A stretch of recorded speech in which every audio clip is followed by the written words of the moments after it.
Assalamualaikum warahmatullahi wabarakatuh. Kembali lagi di channel Udan Wingit dengan saya Arga. Untuk cerita kali ini, aku akan menceritakan dua cerita yang berjudul Dedam Arwah Anissa dan Santet Rumput Rawa. Langsung saja kita mulai ceritanya. Kisah nyata, arwah Anissa menuntut balas kematiannya. Minggu pagi itu setelah beribadah di pura, aku memutuskan untuk menziarahi makam temanku di daerah Jawa, tepatnya di Tangerang. Setelah menaburkan bunga segar dan air mawar, aku pun mendoakannya. Saat aku memutuskan untuk pulang, mataku sempat melihat kuburan yang penuh dengan semak-semak yang sudah tidak terawat lagi. Aku menghampiri bapak penjaga makam yang sedang duduk menikmati kopi hangat dan kue pancong. "Permisi pak, mau tanya, semua makam di sini terawat dengan baik. Tapi kenapa makam yang satu itu seperti terlantar ya?" Tanyaku heran sambil menunjuk ke arah kuburan tadi. Bapak penjaga makam itu menghela nafas berat. Neng mau dengar kisahnya?" Aku pun mengangguk. "Iya pak," kataku penasaran. Lalu penjaga kuburan itu pun mulai bercerita. Nama gadis itu adalah Anissa. Biasa dipanggil Nisa. Usianya baru 19 tahun. Wajahnya cantik, kulitnya putih dan rambutnya panjang hitam sepinggang. Setiap pria yang meliriknya pasti suka. Namun tak ada yang menduga bahwa kecantikan yang dia miliki justru menjadi malapetaka baginya. Banyak pemuda yang jatuh hati, namun ada pula yang sakit hati karena cintanya ditolak oleh Nisa. Nisa hanya berasal dari keluarga yang sederhana. Orang tuanya telah lama meninggal dunia. Ia hidup bersama kedua kakaknya. Kakaknya yang pertama laki-laki bernama Ujang, dan pekerjaannya hanyalah seorang nelayan. Sedangkan kakaknya yang kedua bernama Fitri. Ia mengalami cacat fisik, kehilangan tangannya sejak lahir. Namun kemiskinan tidak membuat Nisa putus asa. Setelah tamat SMA, ia bertekad untuk membantu kakaknya yang pertama bekerja. Nisa bersyukur diterima kerja di Moon Hospital sebagai office girl. Walaupun penghasilannya tidak besar, tapi setidaknya ia bisa sedikit membantu kakaknya Fitri yang sangat menyayanginya. "Uangmu gunakan untuk keperluanmu saja Nisa," kata Fitri. Tapi Nisa selalu keras kepala. Ia tetap ingin membantu meringankan kebutuhan dapur. Melihat adiknya yang tulus membantu, kedua kakaknya selalu bersyukur. Suatu hari Ujang bertanya kepada Nisa, "Apa kamu gak kepikiran punya pacar?" Nisa menjawab dengan tersenyum. "Nisa belum kepikiran sampai sana mas," kata Nisa dengan suaranya yang lembut. Suatu sore, Ujang, Fitri dan Nisa sedang menikmati pisang goreng dan teh manis hangat buatan Nisa. Mereka bertiga bingung dengan kedatangan Lucky dan ibunya ke rumah. Kedua tamu itu berpakaian sangat rapi seperti mau menghadiri hajatan. Tapi begitu tahu maksud kedatangan mereka, Ujang, Fitri dan Nisa terkejut. Tapi yang paling terkejut adalah Nisa. "Niat kami kesini untuk melamar Neng Nisa menjadi menantu kami," kata ibunya Lucky. Mendengar penuturan ibu Lucky, tentu membuat Ujang dan Fitri sangat bahagia menerima lamaran itu. Tapi tidak dengan Nisa. Nisa belum kepikiran untuk menikah. Nisa ingin kuliah dulu untuk mewujudkan cita-cita menjadi perawat. Karena itu, Nisa bekerja untuk meringankan beban keluarga," kata Nisa menolak dengan halus. Ucapan Nisa itu tentu membuat Lucky kecewa. Namun ibu Lucky merayu Nisa supaya menerima lamaran Lucky. "Kalau Eneng mau kuliah, mudah saja. Setelah menikah nanti, ibu akan menjual sebagian tanah peninggalan almarhum ayah Lucky untuk membiayai kuliah Neng Nisa," kata ibu Lucky. "Akang pun akan membantu kehidupan kedua kakakmu," kata Lucky tegas. Lucky sebenarnya pemuda yang cukup tampan. sangat serasi bila bersanding dengan Nisa. Mendengar rayuan dari ibunya dan Lucky, Nisa hanya diam. "Aku merasa Kang Lucky bukan jodohku, Bu." Hati Nisa berontak. "Semuanya kakak serahkan padamu, Nisa. Kami sebagai kakak hanya bisa mendoakan yang terbaik untukmu," kata Fitri. Nisa merespon dengan menggeleng lemah, menunjukkan kalau dia benar-benar belum ingin menikah. Perilakunya membuat Lucky kecewa. "Ya sudah Lucky, mungkin Neng Nisa belum mau menikah. Pernikahan tidak bisa dipaksakan," kata ibu Lucky menasihati. Lucky merasa sangat malu. Ia memandang Nisa penuh dendam. Sebenarnya Nisa mengenal Lucky. Pria itu bekerja di tempat yang sama seperti Nisa. Bedanya, Lucky menjadi supir ambulan di Moon Hospital, sedangkan Nisa menjadi office girl. Sikap urakan Lucky yang suka mengganggu wanita membuat Nisa tidak suka. Ia pun tidak menduga kalau Lucky tiba-tiba datang melamarnya. Kejadian Nisa menolak Lucky ternyata membuat Lucky patah hati dan ingin memberi pembalasan terhadap Nisa.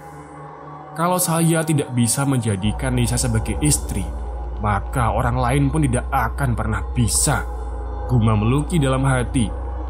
Minggu demi minggu berlalu. Kejadian penolakan itu dipikirkan biasa saja oleh Nisa dan kedua kakaknya.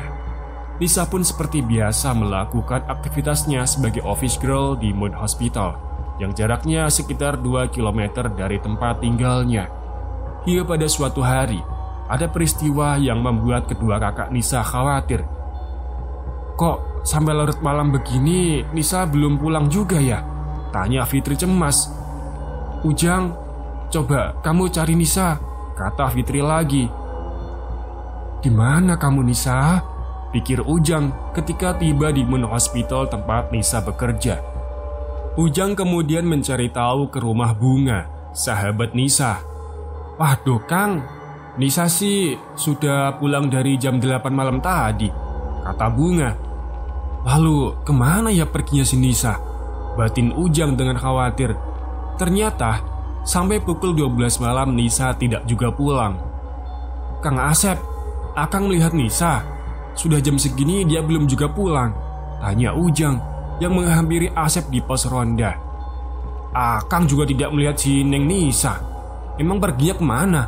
Asep balik nanya. "Dari pas dia pulang kerja belum juga pulang ke rumah. Saya sudah mampir ke tempat kerjanya dan ke rumah temannya tapi tidak ada." Ujang menjelaskan, "Nisa tidak pernah berperilaku seperti ini. Biasanya ia pulang ke rumah tepat waktu," kata Ujang semakin cemas. Warga setempat yang kasihan pun menghampiri Ujang untuk membantu mencari Nisa. "Aneh, semua orang sudah mencari ke semua tempat, sampai ke sanak saudara, bahkan rumah sahabatnya juga. Tapi Nisa tidak juga ditemukan," kata salah seorang tetangga yang ikut mencari Nisa.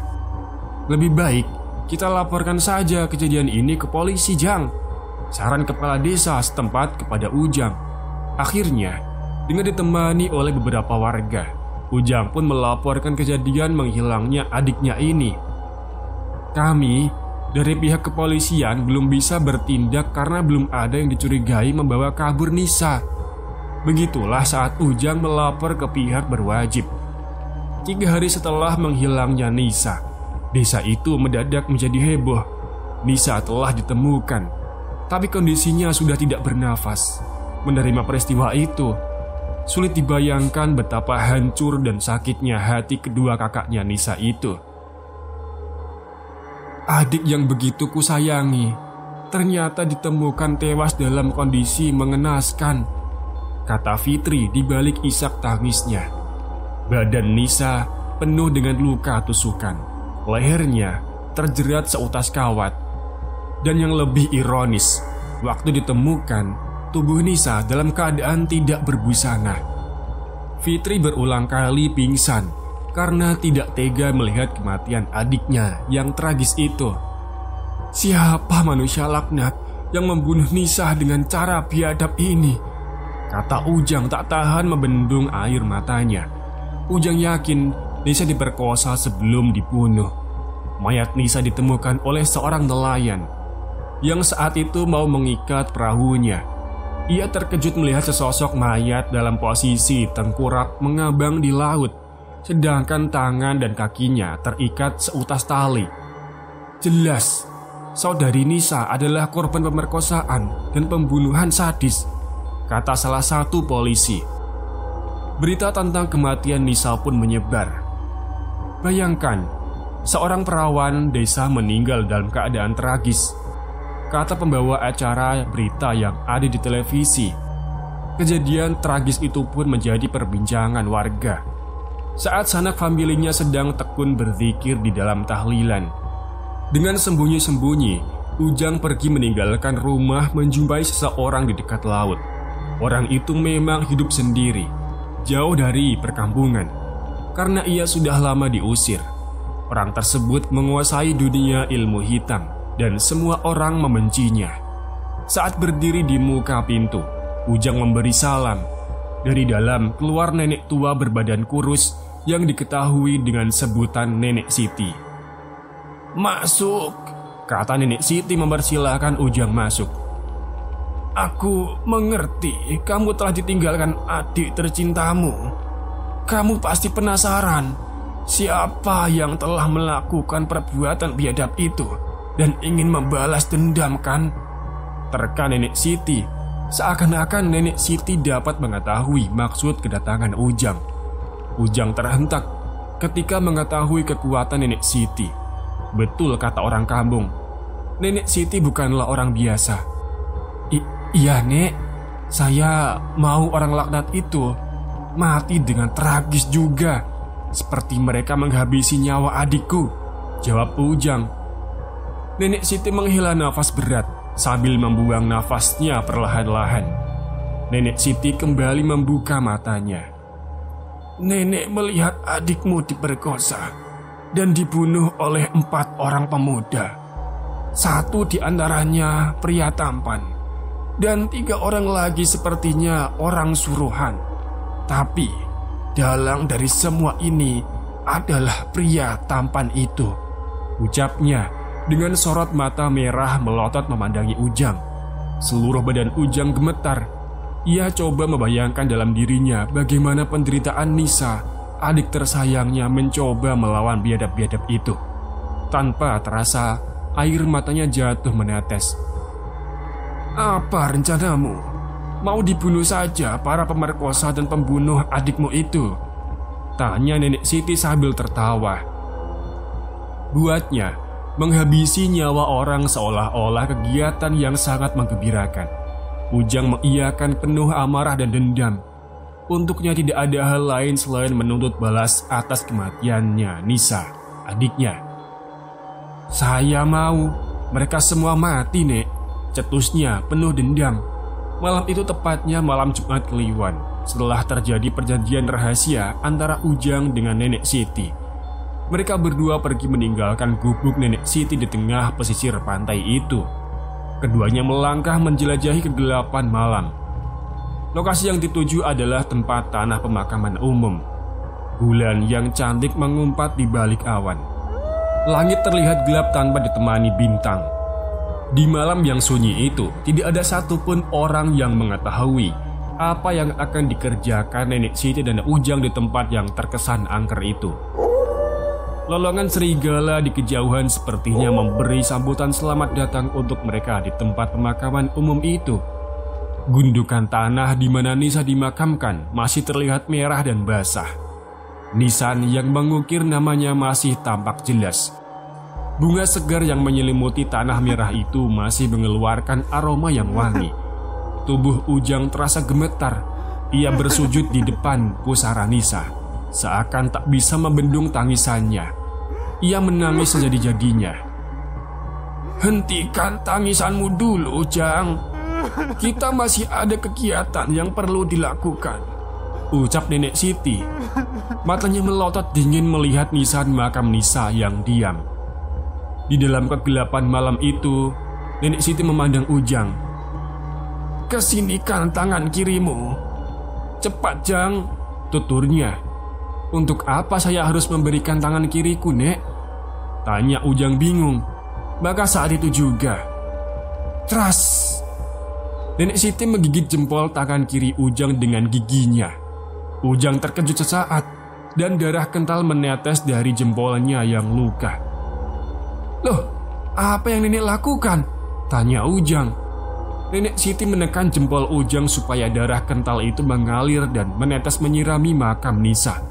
Aduh, sakit nek, kata Ujang meringis menahan sakit. Rasa sakit yang kamu rasakan sama sekali tidak sebanding dengan yang adikmu alami dan rasakan. Paham, Jang? Gertak Nenek Siti. Ujang tidak menyadari ayat Yasin sedang bergema di rumahnya, melantunkan doa untuk Nisa yang sudah berada di surga. Tapi di malam Jumat Kliwon ini, ia dan seorang nenek yang menganut aliran sesat sedang melakukan ritual untuk menuntut balas. Hanya karena ingin menuntut balas, aku mau melakukan jalan sesat ini, gumam Ujang dalam hati. Sambil terus menekan jempol Ujang, Nenek Siti membaca mantra. Lalu keanehan pun terjadi dan membuat Ujang takut serta bingung. Mengapa tetesan darah yang menetes ke kubur adikku mengeluarkan asap, Nek? Tanya Ujang kaget. Nenek Siti tertawa. Suara tawanya terdengar begitu sangat menyeramkan. Ayo, mari pulang. Biarkan adikmu sendiri yang menuntaskan dendamnya pada para pembunuh dan pemerkosa yang laknat itu, ucapnya sesaat. Lalu menarik tangan Ujang yang masih terdiam di depan makam Nisa. Angin bertiup sangat kencang menggoyangkan pohon. Dedaunan pun terlihat berguguran. Petir bergema. Rintik demi rintik hujan mulai turun, dan dalam waktu singkat sudah membasahi bumi dan makam Nisa. Kekuatan gaib sudah menguasai makam Nisa. Ujang masih terpana di depan makam. Padahal ia sadar angin semakin kencang dan hujan semakin deras membasahi tubuhnya. Matanya nanar menatap gundukan tanah merah kuburan yang mulai basah. Tiba-tiba, kuburan Nisa beranjak turun naik seakan ada yang mendorongnya dari dalam. Cepat, Jang! Jangan kamu lihat lagi makam adikmu. Biarkan Nisa itu yang menuntut balas dendam, kata Nenek Siti. Suara serigala terdengar melolong lagi, menambah suasana mistis di malam keramat itu. Nenek Siti menarik paksa lengan Ujang, tapi Ujang tetap nekat bertahan. Cepat, Jang, kita mesti kabur. Rohnya itu sangat ganas, Jang, dan tidak mungkin dihentikan, kata Nenek Siti. Apa yang nenek lakukan terhadap Nisa? Kata Ujang bingung. Nenek Siti kelihatan marah. Sudah aku bilang, Nisa lah yang akan menyelesaikan dendamnya. Kalau kita tidak segera kabur, kita akan menjadi korbannya juga, Jang, jawab Nenek Siti. Akhirnya mereka pun pulang. Setelah beberapa hari, kisah misteri balas dendam pun dimulai. Saat itu, Lucky habis mengantarkan mayat korban kecelakaan ke rumah duka di daerah Jakarta Selatan. Karena merasa lelah, ia sengaja memarkirkan Ablalnya di pinggir jalan yang agak sepi. Dan hanya dalam waktu singkat ia sudah tertidur lelap. Baru setengah jam tertidur, ia terbangun. Tubuhnya penuh dengan keringat. Ia mengalami mimpi buruk. Ia bermimpi tubuhnya kaku seperti mayat dan dikerubungi banyak lalat dan belatung. Aduh, pertanda apa ini? Gumamnya. Matanya melihat jam di tangannya. Ternyata tepat pukul 12 malam. Ia kemudian beranjak turun, berharap warung kopi di seberangnya masih buka. Udara malam terasa sangat dingin dan membuat Lucky semakin mengantuk. Tiba-tiba, angin bertiup kencang dan Lucky kedinginan. Ah, sial, warungnya sudah tutup. Pekiknya kesal. Dan saat dia berbalik, hah, katanya. Lucky terkejut melihat pintu belakang mobil ambulannya dalam keadaan terbuka. Ia bergegas mau menutupnya. Tapi, suara wanita yang lembut membatalkan niatnya. Sendirian aja, Kang? Lucky menoleh ke belakang dan dia melihat sesosok penampakan yang mengerikan dan amat menyeramkan. Belutan kain kafan menutupi tubuh penampakan itu. Rambutnya panjang sepinggang dan seluruh tubuhnya berlumuran darah dan nanah yang berbau busuk. Pocong itu menghampirinya. Jangan. Lucky berteriak ketakutan.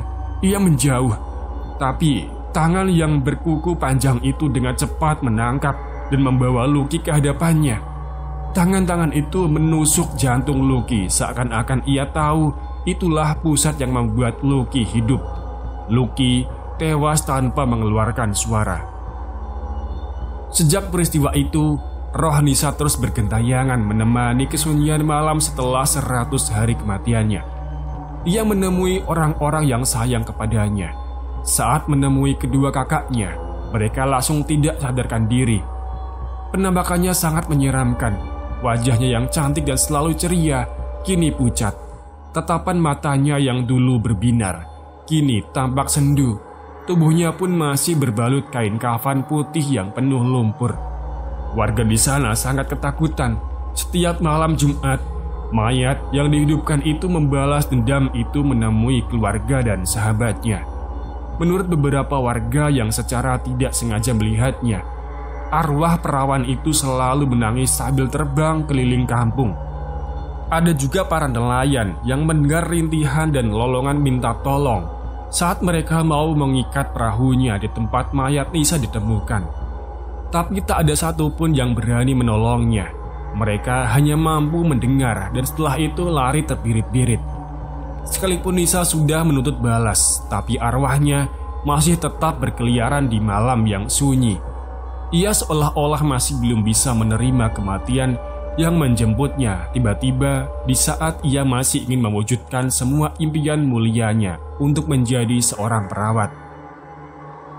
Begitulah kisahnya, Neng. Tapi yang paling harus disalahkan atas keganjilan ini adalah Nenek Siti yang sekarang entah ada di mana. Dan setelah 1 tahun, barulah roh gadis cantik itu menghilang. Kata bapak penjaga makam itu menutup ceritanya. Lalu, kenapa sekarang makam Nisa jadi tak terawat lagi, Pak? Tanyaku. Kejadian naas itu telah berlalu 24 tahun silam.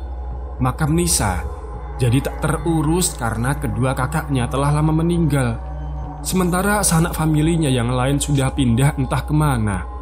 Pungkas bapak penjaga makam itu sambil menyeruput kopinya yang tinggal sedikit. Lanjut cerita yang kedua dengan judul Santet Rumput Rawa. Akibat santet rumput rawa, nanah kental keluar dari kemaluan. Cerita mistis ini terjadi di wilayah Kecamatan Sumber, Kabupaten Cirebon. Di sana beberapa waktu lalu sempat gempar. Penduduk di pantai utara Jawa Barat itu gempar lantaran ada salah seorang warga di sana yang mengalami peristiwa sangat mistis. Selain aneh, peristiwa tersebut sangat menyedihkan sekaligus menyakitkan. Siapapun yang menyaksikannya pasti menitikkan air mata dan tak sanggup membayangkan betapa beratnya penderitaan yang dijalaninya. Seorang istri juragan rotan kedapatan mengalami penyakit yang susah untuk dideteksi secara medis. Dokter yang didatangkan bukan saja dari Cirebon, bahkan ada yang sengaja didatangkan dari Bandung maupun Jakarta. Namun hasilnya sangat tidak memuaskan. Alat vital wanita paruh baya itu tetap mengeluarkan nanah kental tiap tengah malam hingga siang bolong. Akibatnya, alat vital yang mestinya jadi mahkota kebanggaan wanita dan digandrungi pria itu terpaksa tidak berharga sama sekali. Bau yang keluar benar-benar busuk. Bahkan baunya menyebar dalam radius belasan meter. Terdorong rasa penasaran yang teramat kuat, suatu malam, penulis secara diam-diam menyambangi rumah megah yang mulai tak terurus itu. Rumah yang berada tidak jauh dari jalan raya itu memang terlihat muram kehilangan nilai artistiknya. Selain cat temboknya sudah mengelupas di sana-sini, plafon yang terbuat dari kain woods juga sudah jebol di beberapa bagian. Di halaman depan maupun halaman serambi, rumput sudah membelukar. Begitu pula sebagian ranting pohon belimbing Bangkok sudah menerobos ke lubang ventilasi jendela. Pernak-perniknya juga sudah terpatah-patah dan banyak yang rontok. Juga tidak ada lagi perabotan luks di dalamnya. Ternyata, selain dikarenakan bangkrutnya bisnis rotan sebagai imbas peraturan pemerintah tentang syarat-syarat ekspor rotan ke luar negeri, sisa modal yang ada tersedot juga buat ikhtiar pengobatan sang istri. Kini, suami istri tanpa keturunan itu hidup dari utang di sana-sini, sehingga tak mampu lagi untuk beli cat tembok. Ketika penulis tiba di rumah megah namun kumuh itu, si wanita malang sudah dalam proses pemulihan. Nanah kentalnya sudah tidak keluar lagi dan tak tercium bau busuk dari balik pakaian yang dikenakannya. Namun, tubuh Nyonya Ratinah, 45 tahun, sangat menyedihkan. Tubuh yang dulu padat berisi itu kini layaknya sosok jerangkong hidup. Ya, hanya menyisakan tulang terbungkus kulit. Kecantikan di wajahnya seperti yang tampak pada foto di figura samping bufet sudah tak tersisa sama sekali. Tulang-tulang pipinya bertonjolan dengan tatapan mata sangat menyedihkan. Wajah itu masih menyimpan sisa-sisa penderitaan teramat pahit selama hampir 2 tahun. Sebuah rentang waktu sangat menjamukan serta membuat alas berubah gelap, yang patut untuk dijadikan pelajaran. Di tengah situasi sulit yang berlarut-larut, Ratinah tetap tabah bahkan sangat pasrah. Tak pernah terlintas sekalipun dalam benaknya untuk menempuh jalan pintas yang sesat. Sebagai mantan santri dari salah satu pesantren putri terkemuka di Kabupaten Cirebon, Ratinah yakin sekali kalau penderitaan yang dialaminya itu bakal mendapatkan pahala dari Allah yang bakal dipetik di akhirat kelak. Sehingga ketika diminta menceritakan kembali kesengsaraannya sebagai korban santet, Ratinah berkali-kali menolak. Tapi setelah dipastikan bakal dijaga kerahasiaan identitas diri dan keluarganya, serta identitas orang yang berbuat jahat padanya, Ratinah maupun Imron, 47 tahun sang suami, berangsur-angsur memahaminya dan bersedia untuk memflashback sampai kepada hal-hal kecil yang pernah dialaminya. Sedikitpun kami tak menyangka, di era yang serba modern ini, ternyata masih ada orang yang menggunakan santet untuk mencelakai sesama manusia. Ratinah memulai kisahnya. Penderitaan yang dialaminya selama hampir 2 tahun ini sangat sulit untuk digambarkan. Dia yakin semenjak terlahir di alam fana ini sampai umurnya yang sudah kepala 4 belum pernah mengalami penderitaan seberat itu. Penyakit aneh yang disebabkan serangan santet itu berawal dari usaha rotan yang dilakoni Imron. Memang wilayah Kecamatan Sumber Kabupaten Cirebon sudah lebih dari 2 dasawarsa dinobatkan sebagai sentra bisnis rotan terbesar di Jawa Barat. Dan Imron adalah salah seorang pengusaha rotan yang cukup diperhitungkan. Sejak era tahun 1990-an, perusahaan rotan milik Imron sudah merekrut 5 karyawan tetap dan 10 karyawan magang. Mereka bekerja mulai pagi hingga menjelang waktu isya. Modal awal dia peroleh dari perbankan dan secara bertahap mengurangi pinjaman modal perbankan itu sampai akhirnya tinggal landas sekitar tahun 1995. Dengan 100% modal sendiri, secara otomatis laba bersih yang diraup per bulannya jauh lebih besar karena tidak ada kewajiban untuk bayar bunga bank. Seiring itu pula, jumlah karyawan tetap bertambah setiap periodiknya. Mekanisme usaha yang diterapkan Imron sangat sederhana. Menetapkan status karyawan pun sangat ringkas, dimulai dari karyawan lepas dan karyawan tetap. Karyawan magang yang sudah bekerja dalam rentang waktu tertentu dianggap punya dedikasi tinggi serta loyalitasnya terhadap perusahaan sangat kental, maka secara otomatis direkrut menjadi karyawan tetap. Karyawan tetap itu pun bagi yang berdedikasi tinggi dan loyalitasnya kental akan dinaikkan statusnya ke bagian pemasaran. Tiap-tiap kenaikan status ini berkaitan sekali dengan nilai upah dan tunjangan serta fasilitas lainnya. Sam, 40 tahun. Di mata Imron, punya nilai lebih dibanding karyawan tetap lainnya. Pria beranak 2 asal Jatibarang, Indramayu ini tercatat sebagai karyawan tetap yang punya masa kerja paling lama. Di samping itu, Sam punya dedikasi tinggi serta sangat loyal. Ditambah pendidikan formalnya yang lumayan bagus, yaitu Diploma 3. Dikarenakan sudah memenuhi seluruh komponen yang disyaratkan. Sejak 1995, Sam dinaikkan statusnya menjadi karyawan bagian pemasaran bersama-sama 2 karyawan bagian pemasaran yang sudah lebih dulu ada, yaitu Iwan 46 tahun dan Jajang 42 tahun.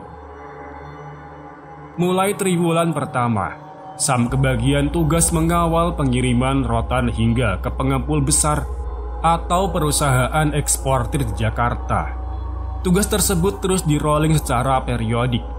Iwan bertugas mengurus surat-surat berkaitan proses ekspor ke Eropa, sedangkan Jajang bertugas juru tagih ke pihak perusahaan eksportir. Sampai tahun kedua, saya merasa sangat puas dengan cara kerja Sam dan 2 karyawan pemasaran lainnya.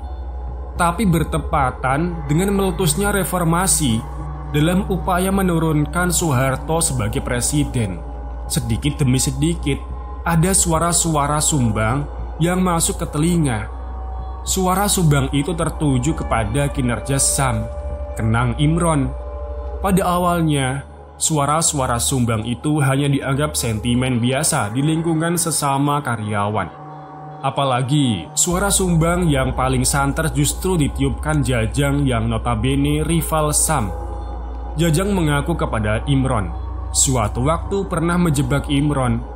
Dalam perjalanan ke Jakarta, setibanya di Jatibarang secara disengaja, Jajang membelokkan Toyota Kijang yang dikemudikannya memasuki sebuah gang dan berhenti di depan rumah besar yang baru selesai dibangun.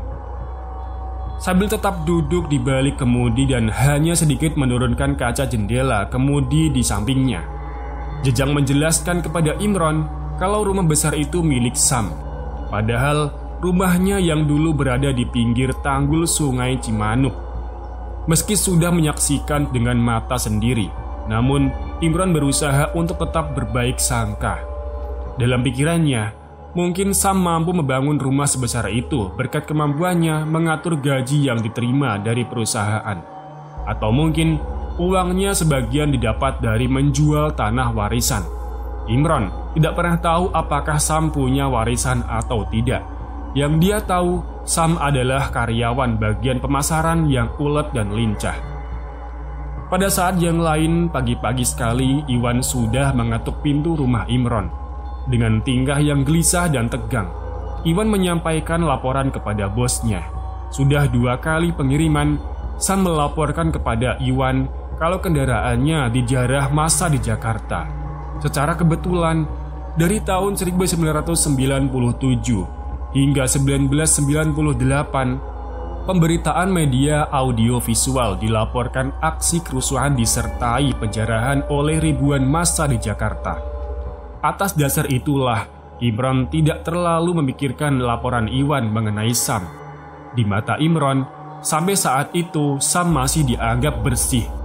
Bukan itu saja, setiap saat Iwan mengeluhkan terjadinya ketidakcocokan antar faktur penerimaan dari petugas ceker di perusahaan eksportir di Jakarta dengan data tonase yang tertera dalam surat jalan dari karyawan bagian produksi di perusahaan Imron.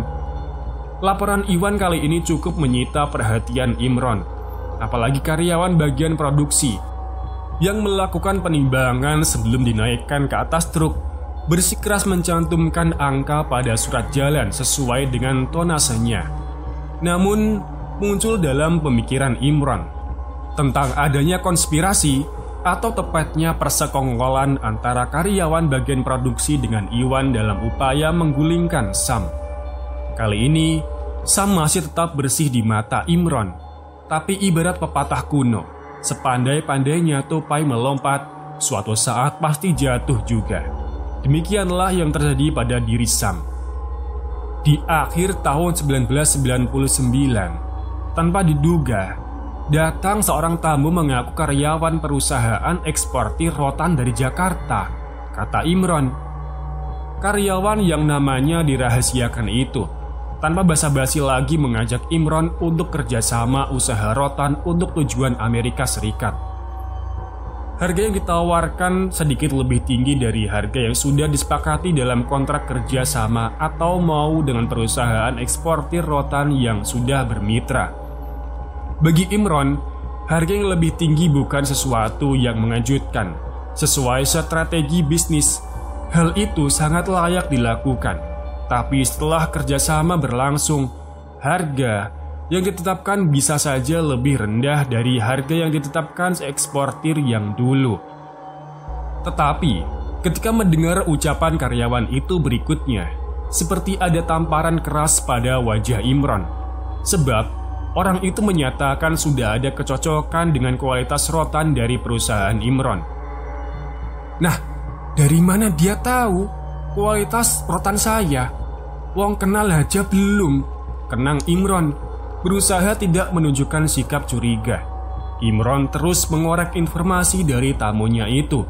Ternyata, sudah 2 tahun lebih, Sam mengirim rotan ke perusahaan eksportir tersebut.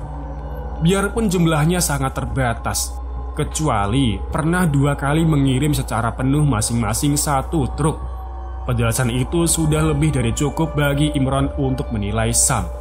Setelah tamunya pulang ke Jakarta, dengan sangat kecewa, Imron memanggil sopir perusahaan beserta Iwan. Kedua karyawan itu diminta datang ke ruang serambi rumah Imron yang megah itu. Pada awalnya, sopir itu bersikeras menolak tuduhan itu. Tapi setelah Imron menyebutkan nama perusahaan eksportir berikut alamat gudangnya, sang sopir mengakuinya dengan wajah lemas. Dia merasa telah diperalat oleh Sam dan memohon agar tidak dipecat dari pekerjaannya sebagai sopir perusahaan. Imron memang tidak memecat sang sopir, dan yang dipecat dengan tidak hormat tidak lain adalah Sam. Tanpa banyak komentar, Sam menerima surat pemecatan berikut uang pesangon yang lumayan besar dari bosnya. Tahun berikutnya, pemerintah mengeluarkan undang-undang tentang pengaturan ekspor rotan ke luar negeri, yang intinya melarang ekspor rotan berupa bahan mentah. Dengan keluarnya peraturan itu, 1 demi 1 perusahaan rotan di Kabupaten Cirebon maupun di kota Cirebon bertumbangan, termasuk perusahaan rotan milik Imron. Hanya berselang 1 tahun setelah resmi, perusahaan rotan Imron mengalami kelesuan. Ratinah juga mengalami serangan penyakit yang sangat aneh. Pada awalnya dipastikan hanya penyakit turun beruk atau turun peranakan. Namun upaya melalui sistem pijat oleh beberapa paraji atau dukun beranak tidak membuahkan hasil. Selanjutnya, timbul rasa gatal di sekitar mulut kemaluannya. Selama seminggu, rasa gatal itu terus menyiksa. Serangan gatal itu datang dan pergi mirip hantu. Terkadang, serangan gatal itu datang di saat dia berada di pasar atau di tengah-tengah pertemuan dengan anggota keluarganya. Akibatnya, Ratina sering dibuat malu lantaran dia mesti tergesa-gesa menerobos pintu kamar mandi untuk menggaruk bagian sensitif pada organ kewanitaannya itu. Serangan gatal itu pun sempat hilang selama 1 bulan lebih. Hal itu membuat lega batin Ratinah. Namun, 1 bulan berikutnya datang serangan sakit yang sangat ganjil. Bagian dalam alat vitalnya serasa seperti ditusuki ribuan jarum kecil. Makin lama kondisinya semakin memburuk. Bahkan dari alat vital Ratinah mulai keluar nanah kental disertai menyebarnya bau busuk. Setelah itu, setiap hari yang dikerjakan Ratinah hanya berbaring di atas kasur. Nafsu makannya turun secara drastis. Akibatnya, tubuh yang semula montok dan sintal secara cepat berubah kurus sampai akhirnya tidak ubahnya kerangka yang terbungkus kulit. Selama sakit aneh itu, sanak keluarga maupun bekas karyawan yang merasa simpati sangat jarang yang berani memasuki kamar tidurnya.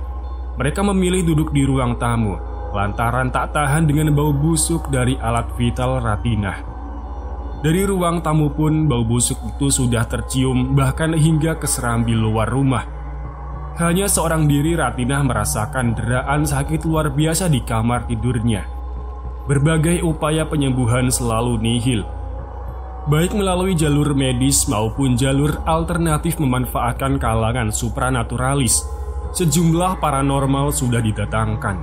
Terapi yang dilakukan paranormal sudah dijalani, namun pada ujungnya menyerah sambil menyarankan supaya mengundang dokter kandungan karena penyakit itu termasuk penyakit dzahir. Saran para paranormal itu hanya dijawab dengan anggukan kepala. Pasalnya, sebelum paranormal memberi saran, sudah lebih dari 5 dokter ahli kandungan lokal maupun dari kota besar yang didatangkan, tapi tidak membuahkan hasil. Untuk ikhtiar pengobatan yang tanpa hasil itu, ternyata telah meludeskan segalanya. 2 hektar sawah berikut ladang telah dijual, menyusul perabotan di dalam rumah berikut perhiasan serta tabungan di bank. Ketika sudah tak punya apa-apa lagi, Ratinah maupun Imron memilih untuk berpasrah diri kepada Allah. Memasuki 20 bulan kemudian, ketika Ratinah sudah berada antara hidup dan mati, serta kondisi bangunan rumah yang kumuh tidak terurus, Imron dalam mimpinya bertemu seorang laki-laki renta mengenakan pakaian ala para Sunan di era Wali Songo. Laki-laki dengan raut muka memancarkan aura putih itu menyarankan untuk laku tirakat di salah sebuah tempat keramat di wilayah Kecamatan Gegesik, Kabupaten Cirebon. Tanpa banyak pertimbangan, saran laki-laki yang berpenampilan ala Sunan dari mimpinya itu langsung dijalani. Tempat yang dituju itu ternyata salah sebuah petilasan Ki Kuwu Sangkan sewaktu menjalankan laku tirakat beberapa abad silam. 1 minggu sudah berlalu dan Imron belum mendapatkan petunjuk apapun dalam tirakatnya. Tanpa pernah merasa putus asa, laku tirakatnya terus dijalankan hingga memasuki hari ke-40. Pada malam ke-41, antara sadar dan tidak, di depan lutut Imron yang sedang berzikir seperti tersaji adegan drama yang teramat mencekam. Laki-laki yang pernah hadir dalam mimpinya itu sedang menginjak dada laki-laki berpenampilan jawara.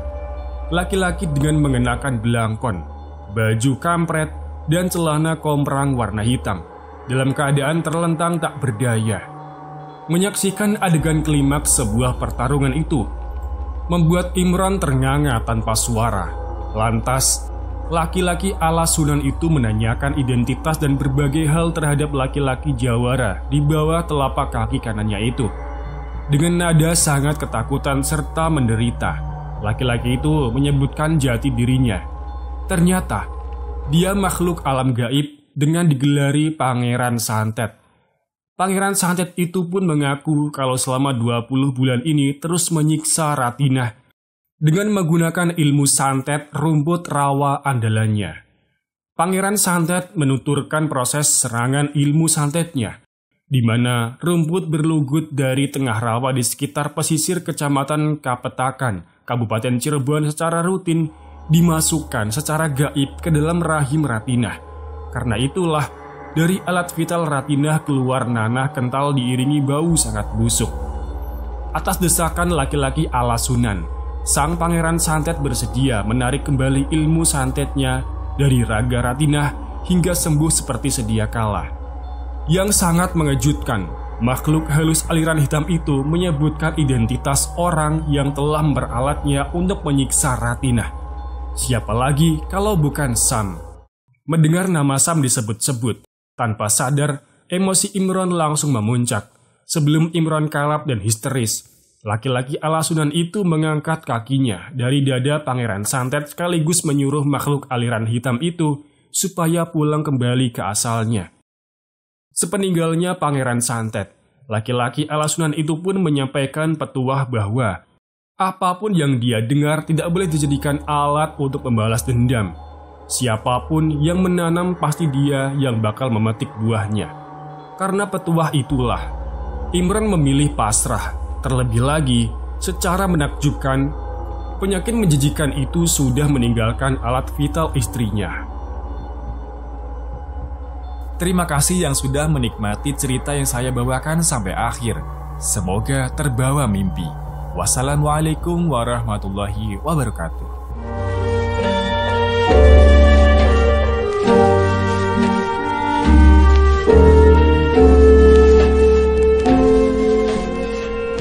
Di lembah sungai nan indah,